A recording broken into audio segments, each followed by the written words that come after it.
Thank you, Diana, to translate me. So once of my statement I will be in English, so you can take a break. But most likely I will speak in Indonesian. Kita buka ya di 2 Timotius 3 ayat 1 sampai 5. To 2 Timothy 3, 1 to 5. Keadaan manusia pada akhir zaman. Dunia tidak semakin muda, dunia semakin tua. Our life is one day closer to our end of this world, to our end of our life in this world. Jadi tidak lebih muda, lebih tua. Dan ini ditunjukkan dengan firman Tuhan di 2 Timotius 3 ayat 1 sampai 5. Keadaan manusia pada akhir zaman. We know that we are one day closer. Kita tidak tahu kapan, kita tidak tahu di mana kita, tetapi kita tahu bahwa we are one day closer. Kita setiap hari kita bangun adalah kita sehari lebih tua. 2 Timotius 3 ayat 1 sampai 5, saya bacakan, kamu sudah dapat ya. Ketahuilah bahwa pada hari-hari terakhir akan datang masa yang sukar. Manusia akan mencintai dirinya sendiri dan menjadi hamba uang. Mereka akan membual dan menyombongkan diri. Mereka akan menjadi pemfitnah. Mereka akan berontak terhadap orang tua dan tidak tahu berterima kasih, tidak memperdulikan agama, tidak tahu mengasihi, tidak mau berdamai, suka menjelekan orang, tidak dapat mengekang diri, garang, tidak suka yang baik, suka mengkhianat, tidak berpikir panjang, berlagak tahu, lebih menuruti hawa nafsu daripada menurut Allah. Secara lahir ya, mereka menjalankan ibadah mereka, tetapi pada hakikatnya mereka memungkiri kekuatannya. Jauhilah mereka itu. Suatu firman yang membuat kita mungkin down, stress atau sulit untuk menerima kebenaran firman Tuhan ini, tapi ini adalah kebenaran firman bahwa pada akhir zaman, mendekati hari-hari akhir zaman, dikatakan bahwa masa tidak mungkin lebih mudah, tetapi masa akan sukar ya. Jadi pada hari-hari terakhir itu susah. Saudara mungkin sudah merasakan kesulitannya sekarang ya, tapi saya percaya firman Tuhan adalah ya dan amin. Semakin hari semakin sulit ya. Di sini dikatakan bukan karena keadaannya, cuacanya atau hasil buminya kurang untuk orang-orang yang makin lama makin banyak, karena dikatakan ada yang mengatakan bahwa dunia ini dengan melihat panen, dengan melihat hasil bumi dan sebagainya hanya bisa menampung 6.5 billion people untuk bisa bumi ini bisa ditinggali, sehingga kita sekarang sudah 6.3 billion. Jadi banyak ada usaha-usaha yang mau mencoba untuk meniadakan atau mematikan atau menghabiskan orang-orang yang tidak berguna dalam dunia ini. Of course orang-orang tersebut adalah orang-orang tua, adalah orang-orang yang baik baby-babies yang tidak normal dan sebagainya. Yang sungguh sulit untuk bisa melihat kebenaran hal-hal tersebut terjadi di dunia ini. Ya, jadi masa sukar, tapi dikatakan di sini kalau kita perhatikan itu bukan soal keadaan hasil bumi, bukan soal apa sebenarnya, tapi keadaan manusianya. Kalau kita lihat, manusia akan mencintai dirinya sendiri dan menjadi hamba uang. Mereka akan membual dan menyombongkan diri. Mereka akan menjadi pemfitnah. Mereka akan berontak terhadap orang tua dan tidak tahu berterima kasih, tidak memperdulikan agama, tidak tahu mengasihi, tidak mau berdamai, suka menjelekan orang, dan seterusnya dan seterusnya. Kalau saudara lihat kesimpulan daripada sifat manusia itu apa sih di dalam hal ini, kita bisa melihat kesimpulannya cuma satu, yaitu bahwa manusia-manusia pada akhir zaman itu didorong untuk mencintai dirinya sendiri, untuk memperhatikan kepentingan dirinya sendiri, dan tidak memperhatikan kepentingan orang lain. Bulan September adalah temanya Like One Another, hidup untuk seseorang akan yang lain. Kemudian Pastor John juga memberikan tema secara spesifik untuk RCC adalah bagaimana kita memberikan kindness. Kalau bicara mengenai memberikan kindness, there must be something that you have to give to some other people, bukan untuk diri sendiri, bukan? Jadi kita lihat bahwa keadaan manusia pada akhir zaman adalah hanya mementingkan diri sendiri, cinta uang, menjadi menyombongkan diri dan seterusnya. Itu semuanya adalah hal-hal yang negatif, hal-hal yang merusak akan hubungan satu dengan yang lain. Saudara tidak pernah, dunia tidak akan pernah bisa mengajar kepada kita untuk hidup untuk orang lain. Tidak bisa mengajar kita untuk memberikan kebaikan kepada orang lain. Ya, tetapi dunia semakin lama semakin kita mencintai diri kita sendiri. Kalau dilihat dari resesi yang terjadi di Amerika dan sebagainya, saudara lihat apa sih sebenarnya rootnya, akarnya daripada resesi itu. Kalau dipikir-pikir, sebenarnya ini masalah menjadi hamba uang, mencintai dirinya sendiri. Kalau bahasa Indonesianya mungkin saya pakai kata greedy, maksudnya tamak. Maksudnya apa sih greedy? Greedy itu tamak kan, betul? Tamak kan? Apalagi? Serakah. Itu karena intinya begitu. Coba dipikir di Amerika. Bank-bank di Amerika itu ingin profitnya gede, ya, ingin tamak, ingin greedy, ingin punya keuntungan sebesar-besarnya. Sehingga apa yang mereka lakukan, mereka memberikan pinjaman mortgage, pinjaman apa saja kepada orang-orang yang tidak sepatutnya menerima pinjaman tersebut karena tidak qualified. Mereka memberikan pinjaman di bawah subprime dan lain sebagainya. Maksudnya apa? Maksudnya supaya bottom line daripada bank tersebut untungnya lebih gede. Belum CEO-nya, belum eksekutif ingin dapat bonus yang besar. Ada satu CEO dari satu perusahaan yang sekarang mengalami masalah di Amerika, hampir bangkrut sehingga perlu pinjaman dari bank dan sebagainya. Itu salah satu CEO-nya beberapa tahun yang lalu. Dia pernah mengalami hampir mati tapi selamat, ya, sehingga dia tidak mati. Tetapi karena dia punya prinsip bahwa hidup ini harus dinikmati, tidak ada hidup yang kedua dan seterusnya. Itu sampai lifestyle-nya itu sangat mewah sekali. Ya, dia tidak mau minum wine yang di bawah harga satu botolnya $1.500. Jadi kalau itu minumnya setiap hari.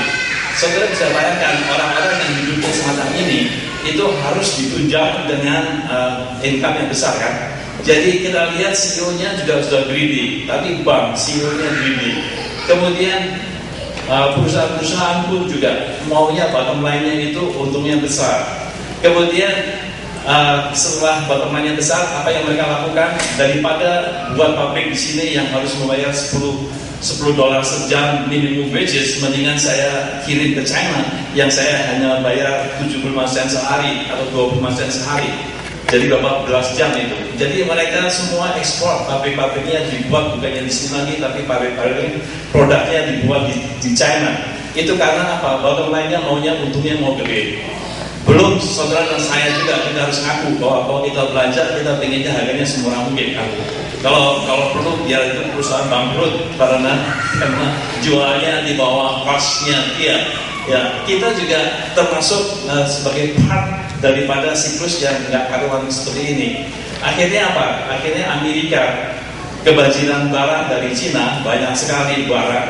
Kemudian China punya banyak duit dari Amerika karena dibeli.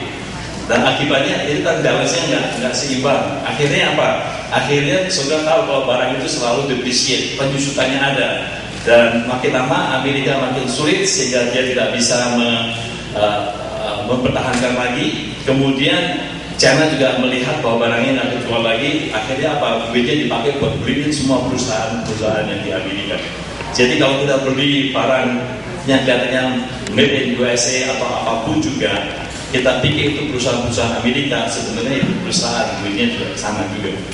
Dan karena begitu Walmart di China pun juga lay off 100.000 orang karena resesi dan sebagainya. Jadi ini semuanya itu kalau mau dilihat bottom line-nya itu manusia itu cinta uang, manusia itu greedy, manusia itu ingin profit yang besar.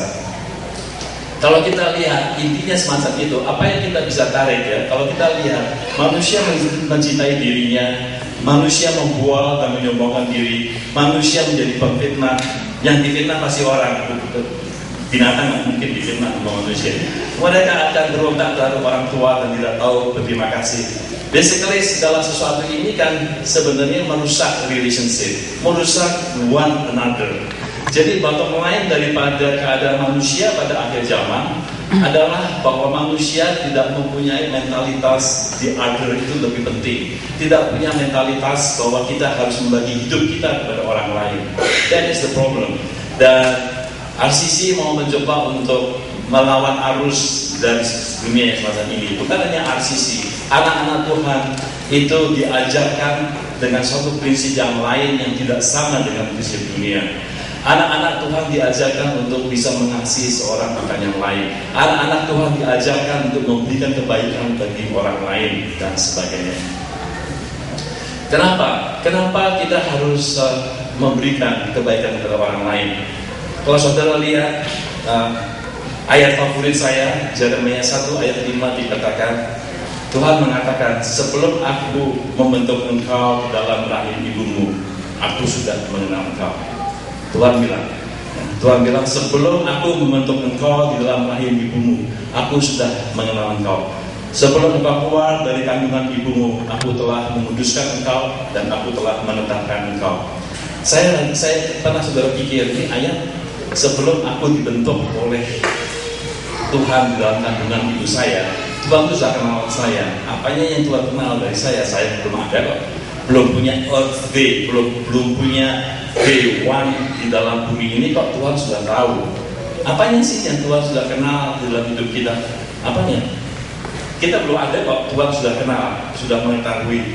Saya percaya bahwa kejadian kita diciptakan Tuhan karena Tuhan punya rencana, Tuhan punya maksud. Dan yang dikenal Tuhan itu Tuhan tahu pada saat membentuk saudara dan saya, itu didesain unik oleh Tuhan untuk melakukan sesuatu bagi dunia. Amin. Kita di dunia bukan sebagai konsumen, kita di dunia sebagai kontributor. Itu kata orang yang mengatakan begitu. Kalau saudara sikapnya hanya untuk mendapatkan sesuatu dari dunia, itu bukan prinsip Tuhan. Prinsip Tuhan kita menjadi kontribusi. Prinsip Tuhan kita menjadi yang memberkati. Prinsip Tuhan adalah kita menjadi yang memberi sesuatu. Itu adalah prinsip Alkitab. Kalau kita menabur sesuatu, kita akan menuai lebih. Ya. Jadi apa yang kita miliki kita berikan dan kita akan menerima lipat ganda. Kalau kita memberikan kebaikan, kita akan menerima kebaikan. Kalau kita memberikan keadilan, kita akan menerima keadilan dan seterusnya. Itu prinsip Tuhan. Dan saudara dan saya didesain unik oleh Tuhan karena ada satu purpose dalam hidup saudara dan saya. Dan purpose itu bukan untuk diri saudara, tapi purpose itu adalah saudara memberi kepada orang lain. Apakah itu kindness, apakah itu anugerah Tuhan, apakah itu kebaikan, apakah itu whatever yang Tuhan mau untuk saudara lakukan. Karena setiap orang itu didesain unik. Ada satu wanita namanya Annie Carmichael. Annie Carmichael ini pada waktu masih remaja, dia pernah doa dan dia pernah kesel sama Tuhan karena dia kepingin matanya biru, matanya coklat. Dan kalau dilihat daripada silsilahnya, orang tuanya dan sebagainya, bisa juga dia punya matanya biru. Dia kecewa, Tuhan kenapa engkau menjadikan saya pakai mata yang coklat begini? Dia tidak tahu, ya. Jadi dia kesel sama Tuhan. Dia pikir Tuhan salah untuk mendesain dia. Tapi pada saat setelah remaja, kemudian dia jadi wanita muda dan sebagainya, dia pergi ke India, dipanggil untuk melakukan pelayanan di India untuk menolong anak-anak wanita yang dipersecute, anak-anak wanita yang dibawa ke pelacuran, anak-anak wanita yang dijual dan sebagainya, ya, baby-baby yang perlu diperhatikan. Dia menolong, dia ada di dalam kerjaan semacam itu, dan karena bahaya, sometimes dia harus pakai cadar, sometimes dia harus pakai kayak jilbab gitu ya, semuanya ditutup cuma matanya doang. Saudara tahu kan orang India matanya coklat semuanya. Dia di situ baru sadar kalau dia matanya biru, ya, dia langsung bisa terangkap kan. Tapi karena matanya dia juga coklat, ya, dia nggak apa-apa. Jadi di situ dia mulai sadar bahwa sebenarnya Tuhan merencanakan kita itu unik, sempurna, sesuai dengan purpose Tuhan buat kita. Tidak ada satu orang pun yang dapat menggantikan saudara dan saya. Saudara didesain unik oleh Tuhan. Dan didesain unik oleh Tuhan itu untuk apa? Yang kita lihat di Roma 12 ayat 10. Roma 12 ayat 10 ya. Jadi kehidupan saudara unik. Apa yang saudara dapat lakukan adalah unik. Jangan sampai terbawa dengan arus dunia untuk memikirkan hanya diri sendiri, tapi pikirkan kehidupan kita untuk orang lain. Di Roma 12 ayat 10 dikatakan, hendaklah kamu saling mengasihi sebagai saudara dan saling mendahului dalam memberi hormat. Ayat 16, hendaklah kamu sehati sepikir dalam hidupmu bersama. Janganlah kamu memikirkan perkara-perkara yang tinggi, tetapi arahkanlah dirimu kepada perkara-perkara yang sederhana. Janganlah menganggap dirimu pandai.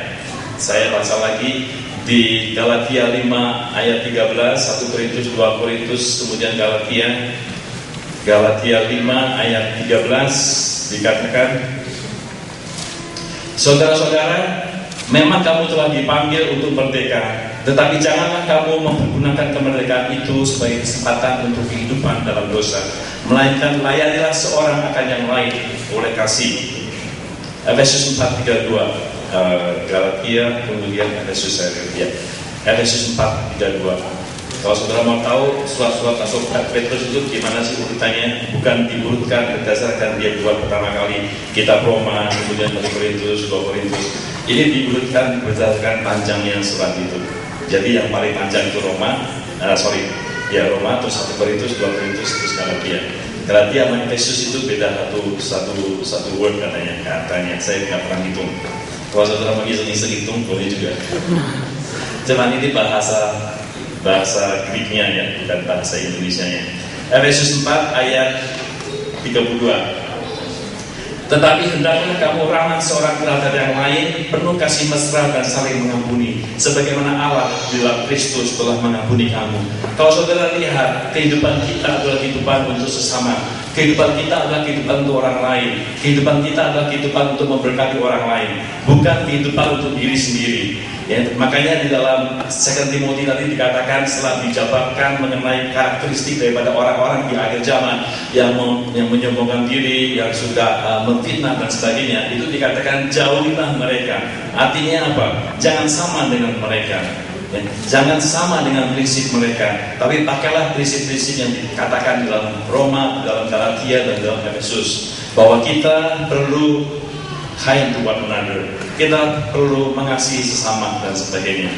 Sebab kalau kita pikir, tadi kayak Yeremia 1 ayat 5, pada waktu Tuhan mengatakan, sebelum aku membentuk engkau di dalam rahim ibumu, aku telah mengenal engkau. Itu bukan hanya untuk saudara saja, bukan untuk orang Kristen saja, tapi untuk orang-orang seluruh dunia. Jadi semuanya itu adalah ciptaan Tuhan. Jemaat yang satu sudah sadar, kemudian mau melakukan hal yang sesuai dengan kehendak Tuhan, tapi banyak yang tidak melakukan sesuai dengan kehendak Tuhan. Adalah tugas kita, adalah tanggung jawab kita sebagai anak Tuhan untuk menyalurkan berkat Tuhan, menyalurkan kasih Tuhan kepada sesama. Yang namanya sesama itu adalah orang-orang lain ciptaan Tuhan.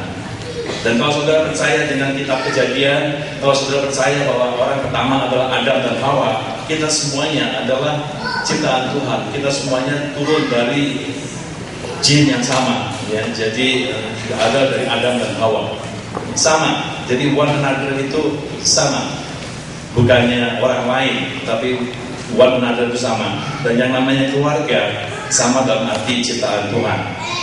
Dan yang namanya keluarga, Tuhan Yesus yang pernah dikatakan, waktu dikatakan murid-muridnya bilang, ibumu ada di luar dan saudara-saudaramu juga ada di luar. Tuhan berkata bahwa siapakah ibu saya dan siapakah saudara saya.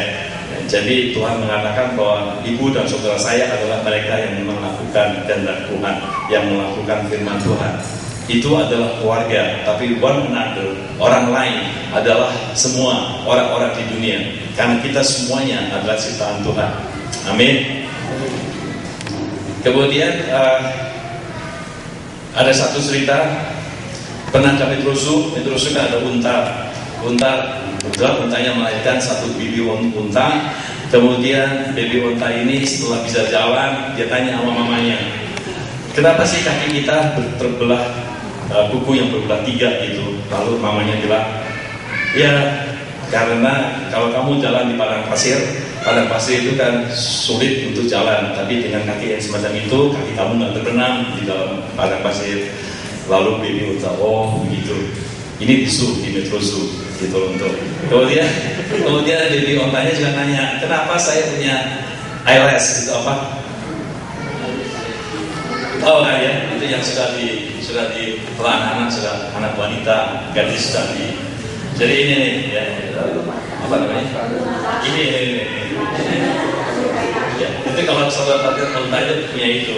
Terus ibunya bilang, oh itu untuk menutupi karena kamu kan jalan di padang pasir. Kalau angin bertiup, pasirnya pada ke atas semuanya supaya kamu nggak kelilipan. Benar, itu memang betul begitu. Terus bibi onta juga nanya, kenapa kita punya punuk, punya yang kantong air itu kan? Lalu mamanya bilang, kamu punya gituan itu karena untuk menyimpan air, karena kamu jalan itu bermil-mil, ratusan mil, berhari-hari, kamu nggak minum nggak apa-apa karena kamu punya persediaan air. Terus jadi nanya, ini pertanyaan terakhir dari dia mikir, dia bilang, kalau saya diciptakan untuk jalan di padang pasir, kemudian saya punya ALS supaya nggak kelilipan, dan saya juga punya punuk untuk berjalan ratusan mil, kenapa gua ada di zoo? Gitu. Oh ya. Jadi sering orang Kristen itu begitu. Kalau saudara diciptakan Tuhan untuk do something for the society, for the community. Kalau saudara diciptakan Tuhan untuk berbuat kebaikan dan sebagainya, jangan saudara cuma ada di gereja doang, tetapi memberkati komunitas, memberikan kebaikan pada orang-orang di sekitar saudara dan sebagainya. Itu ekarismenya. Kemudian kita mau melihat hal yang kedua, kita sering gagal memberikan kebaikan. Kita sebagai orang-orang yang sudah menerima kasih anugerah Tuhan, kita tahu bahwa keselamatan sudah diberikan oleh Tuhan. Kita menerima kasih anugerah, tapi kita gagal memberikan kasih anugerah kepada orang lain. Kita gagal memberikan kebaikan bagi orang lain. Kita gagal memberikan mercy, belas kasihan kepada orang lain, sekalipun kita sudah menerimanya dari Tuhan. Pertanyaannya kenapa? Saudara di-encourage sama Pak Sujon untuk bawa whatever itu kan, untuk memberikan kepada orang-orang lain dan revival act of kindness. Apa menjadi kendalanya? Saya percaya ada beberapa kendala. Pertama, karena saudara nggak suka dengan orang-orang yang tidak sama saudara, bukan? Sebab saudara orang Kristen, saudara tahu, saudara hidup dengan prinsip Kristiani. Kalau saudara melihat sikap perbuatan orang-orang yang nggak Kristen, bukannya kita melimpahkan kasih anugerah kepadanya, tapi malah kita bersikap, gua yang benar, lu yang salah. Nah, kita bersikap jadi berarti bahwa kita yang benar, kamu yang salah, sehingga kita meremehkan mereka.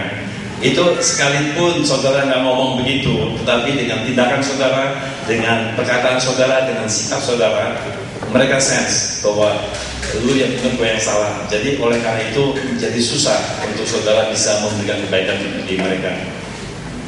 Kedua, saudara mungkin takut untuk dimanfaatkan, being taken advantage, betul kan? Jadi kalau gue baik itu nanti kalau dia begini gimana? Itu biasanya menjadi hal-hal yang ketakutan seperti itu ada dalam kehidupan kita. Tapi kalau kita perhatikan, ya, perhatikan, itu sebenarnya solusinya. Nanti saya mau berikan solusinya. Yang ketiga, kurang yakin bagaimana dan kapan perlu memberikan kebaikan anugerah. Tidak yakin. Tapi saudara, saya mau encourage bahwa saudara percayalah, kalau Tuhan membuka opportunity untuk saudara membuat suatu kebaikan, lakukan itu. Karena kesempatan untuk memberikan kebaikan, kesempatan untuk memberikan berkat, kesempatan untuk memberikan kindness atau whatever, itu ada time-nya. Kalau time-nya itu hilang, opportunity itu hilang. Jadi untuk saya mau himbau bahwa kalau saudara sudah digerakkan oleh Roh Kudus untuk berbuat kebaikan, lakukan segera. Dan karena opportunity itu biasanya tergantung dari waktu. Waktunya hilang.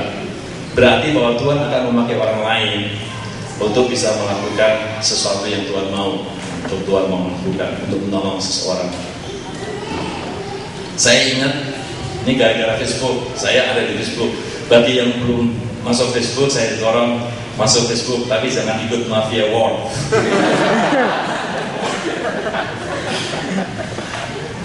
It spend a lot of your time. Saya kira 8 bulan yang lalu saya dapat request untuk berteman dengan seseorang. Saya sebut PR, ya. Tapi kalau saudara lihat Facebook saya, saudara tahu siapa dia. Saya nggak kenal. Dia bilang, Pak, apakah Bapak masih kenal saya? Ketemu di rumah sakit Sumber Waras, kira-kira rasanya sih, sebentar saya hitungin, ya rasanya kira 20 tahun gitu loh. Saya pikir saya mesti hati-hati sekali ini perempuan soalnya. Ini siapa? Gitu, siapa? Saya mikir di Sumber Waras. kira-kira saya tahu, tapi saya nggak mau bilang kamu siapa, saya nggak mau bilang. Jadi saya siapa ya? Saya sih lupa, tetapi mungkin kira-kira saya tahu. Akhirnya dia bilang bahwa dia ada di situ waktu saya ada di sana nengok mama saya, mama mertua waktu itu ada di hospital. Dan dia ada di situ, dia nangis nih anak, karena cicinya itu kekurangan darah, dan kebetulan stoknya nggak ada di Palang Merah, di Keramat juga nggak ada, sehingga mereka tuh lagi sangat worry, ya. Cicinya itu lagi habis operasi Caesar gitu. Terus kebetulan darah saya punya blood A, jadi saya langsung aja saya bilang ambil yang saya punya, terus saya diambil darahnya, dan itu dia ingat. Dan saya lupa. Dan sekarang di Facebook ketemu.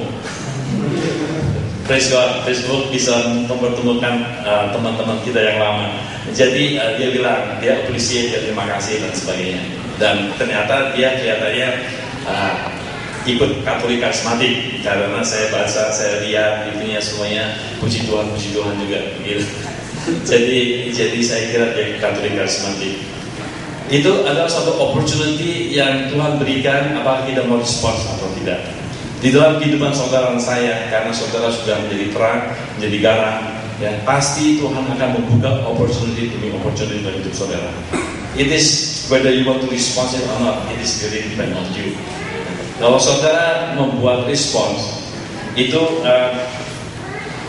sekalipun saudara tidak merasa mampu, sekalipun saudara merasa bahwa saya kurang anugerah, saya kurang kebaikan, saya kurang apapun juga, percaya kalau itu Tuhan buka opportunity saudara melangkah, kekurangan itu dilengkapi pada saat saudara melakukan langkah pertama untuk menolong itu. Ingat itu, ya. Jangan sampai berpikir bahwa saya terlalu muda, saya kurang sabar, saya butuh kesabaran, saya kurang baik, saya kurang kasih anugerah, itu saya harus mengampuni dulu diri saya. Yang gitu-gituan itu, yang kurang pede, kalau orang mudanya bilang, itu saudara bisa atasi karena pada saat saudara melangkah dengan kasih anugerah Tuhan memberikan kemampuan dan kekuatan. Amin. Dan juga mungkin ya, saya mau baca Ibrani 12 ayat 15 ya. Kenapa kita gagal memberikan kebaikan? Why? Tadi itu karena alasan-alasan dia kurang masuk di akal dan bisa diselesaikan. Ini pun juga bisa diselesaikan, tapi ada sesuatu yang saudara harus lakukan terlebih dahulu. Ibrani 12 ayat 15 dikatakan, jugalah supaya jangan ada seorang pun menjauhkan diri dari kasih karunia Allah, agar jangan tumbuh akar yang pahit yang menimbulkan kerusuhan dan yang mencemarkan banyak orang. Saudara lihat bahwa kalau kita menjauhkan dari kasih karunia Tuhan, jadi tidak menerima kasih anugerah Tuhan, tidak mau berada di bawah kaki Tuhan untuk menerima kebaikan dan kasih anugerah Tuhan dalam hidup saudara, ya. Saudara, di dalam kehidupan kita banyak orang-orang yang memfitnah, banyak orang-orang yang menjelekkan, banyak orang-orang yang take advantage dalam kehidupan kita. Suatu ketika hati saudara akan tawar, suatu ketika hati saudara akan pahit, ya, yang bisa membuat saudara bisa tawar dan pahit dan sebagainya. Itu bukannya orang-orang yang jauh, orang-orang yang dekat. Pastor saudara, satu leader saudara, suami saudara, istri saudara, anak saudara, orang tua saudara, itu semuanya adalah kandidat-kandidat utama untuk membuat hati saudara kecewa dan pahit. Tetapi di sini dikatakan, jagalah supaya jangan ada seorang pun menjauhkan diri dari kasih karunia Allah, agar jangan tumbuh akar yang pahit yang menimbulkan kerusuhan dan yang mencemarkan banyak orang. Saudara lihat bahwa akar pahit yang saudara ada dalam hati saudara itu bukan memberikan kebaikan bagi orang lain, tapi bisa mencemarkan orang-orang di sekitar saudara, mencemarkan banyak orang. Jadi mengapa kita sering gagal memberi kebaikan, kasih anugerah yang kita terima, tapi semuanya termasuk punya akar kepahitan. Terakhir, bagaimana menjadi pemberi kebaikan dan kasih karunia, ya. Saudara sudah melakukan puji Tuhan, tapi saya cuma mau mereview sedikit apa yang perlu saudara lakukan untuk bisa memberikan kebaikan dan kasih karunia. Giving kindness kepada orang lain dan kasih karunia. Saudara lihat, saudara pelajari kehidupan Yesus, saudara renungkan, saudara baca kehidupan Yesus, saudara pelajari, karena kalau dikatakan bahwa kita ini dirubahkan oleh Tuhan. Dirubah itu supaya karakter kita mempunyai karakter Kristus. Kalau saudara masih hidup, kalau saudara sekarang sedang diproses oleh Tuhan sebagai untuk makin dewasa di dalam Tuhan, itu basically apa yang Tuhan lakukan adalah karakter saudara dibentuk. Saudara tidak dibentuk karakternya melalui knowledge, melalui pendidikan, tapi saudara dibentuk melalui kehidupan sehari-hari. Ya, saudara dibentuk dengan belajar, melihat panutan, melihat role model yang Tuhan Yesus berikan. Jadi pelajari kehidupan Yesus. Kalau saudara mau buka di 1 Petrus 2 ayat 21-23, ini adalah apa yang kita mau pelajari dari Yesus. Buku 1 Petrus 5 sangat bagus untuk melihat, untuk belajar dari Yesus di dalam menghadapi segala fitnah, dalam menghadapi segala penganiayaan, kesengsaraan dan sebagainya. Ya, saudara hidup di dunia, tidak mungkin saudara hanya melihat langit biru saja. Ya, itu ngimpi itu. Tapi saudara, sometimes saudara melihat badai, sometimes saudara melihat hujan, kelabu, langit tidak biru. 1 Petrus 2 ayat 21-23 dikatakan, sebab untuk itulah kamu dipanggil, karena Kristus pun telah menderita untuk kamu dan telah meninggalkan teladan bagimu, supaya kamu mengikuti jejaknya, tidak berbuat dosa dan tipu daya ada dalam mulutnya. Ia tidak berbuat dosa dan tipu daya tidak ada dalam mulutnya. Ketika ia dicaci maki, ia tidak membalas dengan mencaci maki. Ketika ia menderita, ia tidak mengancam, tetapi ia menyerahkannya kepada Dia yang menghakimi dengan adil. Ya, saudara lihat bagaimana hidup, bagaimana memberikan kindness, bagaimana memberikan kasih anugerah. Kita belajar dari Yesus, study kehidupan Yesus yang di dalam kita pelajari dan kita menjadi serupa dengan Dia. Dan tadi dikatakan bahwa Dia tidak membalas. 1 Petrus 3 ayat 8-9 dikatakan pada buku yang sama. Dan akhirnya hendaklah kamu semua seia sekata, seperasaan, mengasihi saudara-saudara, penyayang dan rendah hati. Dan janganlah membalas kejahatan dengan kejahatan atau caci maki dengan caci maki, tetapi sebaliknya hendaklah kamu memberkati, karena untuk itulah kamu dipanggil, yaitu untuk memperoleh berkat. Di sini yang saya mau katakan bahwa ada satu kunci luar biasa dalam Alkitab, dalam prinsip kerajaan Allah, adalah bahwa kita memperoleh berkat kalau kita memberkati. Ada prinsip kingdom bahwa apa yang kau tuai, apa yang kau tabur, itulah apa yang akan kau tuai.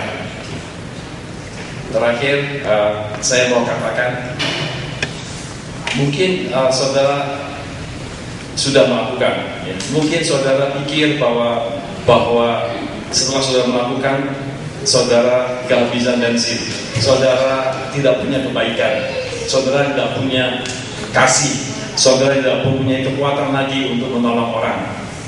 Saya mau katakan bahwa apapun yang saudara lakukan, biarlah itu dimotori dengan kasih yang datang dari Tuhan. Karena kalau saudara melakukan dengan kemampuan saudara sendiri, ya, saudara someday saudara akan merasa bahwa selesailah, habis kesabarannya atau habis kebaikannya dan sebagainya. Kalau saudara bergantung kepada kekuatan dan kemampuan sendiri, saudara akan mengalami itu. Tapi kalau saudara bergantung kepada kasih yang Tuhan berikan dalam hidup saudara, saudara akan tetap bisa menyalurkan kasih Tuhan melalui saudara kepada orang-orang yang membutuhkan kebaikan dan kasih dari Tuhan. Ada seseorang yang namanya Saint James. Dia adalah seorang missionary dan lokasinya adalah di Vietnam, di desa yang namanya Trudok, yang TRUDHUC, kira-kira 12 mile di north of Saigon. Ya. Dia sudah bertahun-tahun menjadi missionary di situ. Kemudian suatu hari waktu dia bangun pagi, dia lihat bahwa rumahnya itu kecolongan. Jadi ada rampok ya, yang ambil banyak barang dari rumahnya. Kemudian hari itu juga pada saat dia ke kantornya juga dijebol orang dan banyak komputernya dan sebagainya itu dicuri. Di situ dia marah sekali. Dia kecewa sama orang-orang Vietnam Karena dia bilang bahwa saya kemari untuk memberikan Injil, untuk menyelamatkan orang-orang Vietnam. Tapi apa yang dia lihat, apa yang kita lihat, bahwa mereka take advantage on my life. Dia merampok semua barang-barang saya. Si Sam James itu mengatakan begitu dan hatinya kecewa. Tapi dia tetap melayani, tapi ada kekecewaan dalam hatinya. Suatu hari pada waktu dia naik taksi, ada conversation dengan taksi driver yang nanya sama si Sam bahwa kamu katanya sudah lama ya di sini ya. How long that you have been in Vietnam? Lalu si Sam bilang about 10 years. Oh, if that long, you must love Vietnamese then. Terus dia bilang yes, I love Vietnamese. Sekalipun dia ngomong, dia tahu bahwa dia hipokrit. Dia tahu bahwa dia hipokrit karena dia kesel sama orang Vietnam, gitu loh. Ya, jadi pada malam hari itu dia nggak bisa tidur. Dia nggak bisa tidur karena dia menyatakan I love Vietnamese, tapi dalam hatinya dia tahu bahwa dia kesel sama orang Vietnam.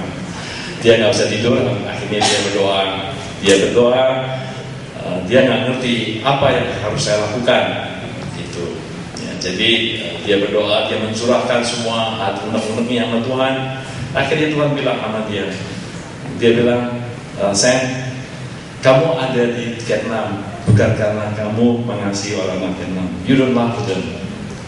Yang mengasihi orang-orang Vietnam itu saya. Tuhan bilang, I love the Vietnamese. Dan kamu ada di sini karena saya mau untuk kamu menyalurkan kasih saya kepada orang-orang Vietnam. Setelah dia mendapatkan revelation itu, he understand. Dengan kemampuan dan kekuatan sendiri, we are impossible to love people, impossible to be kind to people. Bisa dengan kekuatan sendiri. Tetapi kalau kita mendapatkan suatu resources yang baru, yang kuat dari Tuhan, kasih Tuhan mengalir untuk mengasihi orang-orang di sekitar kita, kamu tidak akan merasa kehabisan. Because that is not from you, it is from the Lord. We are as a channel, saluran untuk bisa menyalurkan kasih Tuhan kepada orang lain. Dan si Sam pada hari itu, he understand. Dia baru merasa bahwa he is really a missionary. Sebelumnya bukan.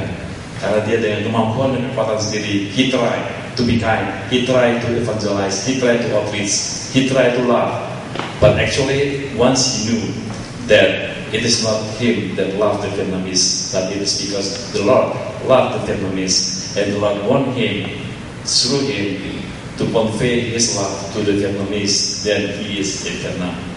Biarlah ini juga menjadi pegangan saudara sekalian. Saudara mau membuat kebaikan, saudara mau mengasihi orang-orang sekitar saudara, karena Tuhan memakai saudara untuk mengasihi mereka. Amin. God so loved the world. Tuhan mengasihi dunia. Tuhan mengasihi seluruh orang di dunia. Karena itulah kita juga mau mengasihi mereka dengan kasih Tuhan. Amin.